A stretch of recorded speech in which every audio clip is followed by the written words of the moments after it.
اچھا ضمن اس سے مجھے ایک بات یاد آ گئی. لاسٹ ٹائم آپ کے ساتھ ڈسکس ہوا تھا ساس اور بہو کے رشتے کا. ہمارے لاہور میں ایک مسجد ہے, اس کے ایک امام صاحب ہیں, انہوں نے بیان کیا جمعے میں اسی حوالے سے کہ جی ساس بہو کا رشتہ جو ہے یہ کوئی ایسا نہیں ہے اور بہو علیحدہ رہ سکتی ہے وہ.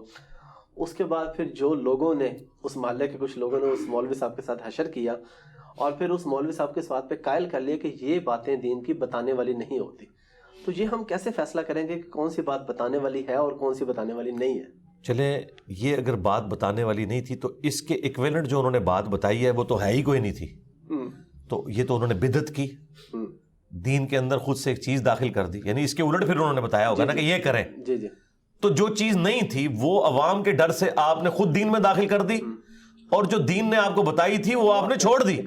تو سرکار یہی تو آپ کا امتحان ہے, دینداری اسی کا تو نام ہے, یہی تو آپ کا چیک تھا. تو وہ معذرت کے ساتھ وہ عالم صاحب فیل ہو گئے.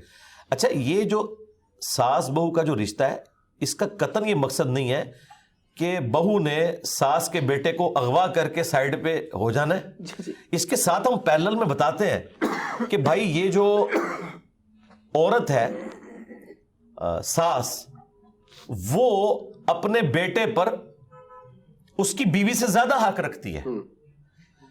عورت پہ سب سے زیادہ حق اس کے خاوند کا ہے اور مرد پہ سب سے زیادہ حق اس کی ماں کا ہے. بخاری مسلم حدیث ہے, پہلے 3 حق اس کے ہیں, چوتھا باپ کا ہے. اچھا, لیکن عورت پہ اس کے خاوند کا ہے, کیونکہ ابو داؤد میں حدیث ہے اگر میں سجدہ جائز سمجھتا تو بیویوں سے کہتا کہ اپنے خاوندوں کو سجدہ کریں.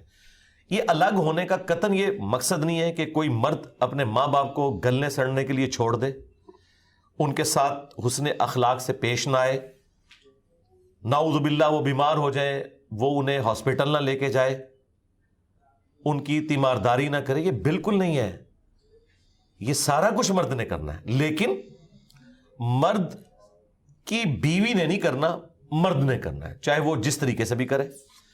اگر وہ یہ سمجھتا ہے کہ میری بیوی کرے تو ٹھیک ہے, پھر کچھ دو کچھ لو, آپ جا کے اپنی بیوی کی ماں کی خدمت کرنی شروع کر دیں. تو آپ اس طرح کا اگر کوئی ایگریمنٹ کرنا چاہتے ہیں آپس میں تو وہ ضرور کریں, اس پہ کوئی بائنڈنگ نہیں ہے. لیکن ہم یہ سمجھتے ہیں کہ اس وقت یہ جو ساس بہو کا رشتہ ہے نا جی, یہ سب سے خطرناک قسم کا رشتہ ہے. اس کی وجہ سے لوگوں کے گھر بھی اجڑ جاتے ہیں اگر ساسیں صحیح طریقے سے ڈیل نہ کریں. اور اس میں میجورٹی قصور ساسوں کا ہوتا ہے. وہ کہتی تو ہیں کہ یہ بیٹی ہے میری. دیکھیں, بیٹے کی شادی کرنے سے پہلے عورتیں اپنے خاوندوں کے ساتھ لڑتی ہیں اپنی بھانجیوں اور بھتیجیوں کے حق میں. اپنی اولاد کے بارے میں وہ سن لیں گی, لیکن اپنی بہن کی بیٹی, اپنے بھائی کی بیٹی کے بارے میں ایک لفظ نہیں سنتی. لیکن اسی بیٹی کو جب بیاہ کے لاتی ہیں نا تو سب سے بڑی چڑیل وہی والی اس کی خالہ اور پھوپھی بن جاتی ہے.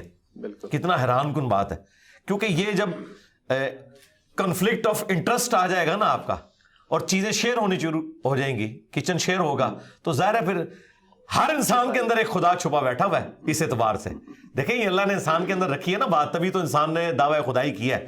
لیکن یہ خواہش اللہ نے آپ کی جنت میں پوری کرنی ہے, وہاں کن فیکون ہوگا. لیکن یہاں اگر آپ کہیں کہ بس میں ہی میں ہوں تو یہ نہیں. تو اس ایگو کے اوپر آپ نے قابو پانا ہے.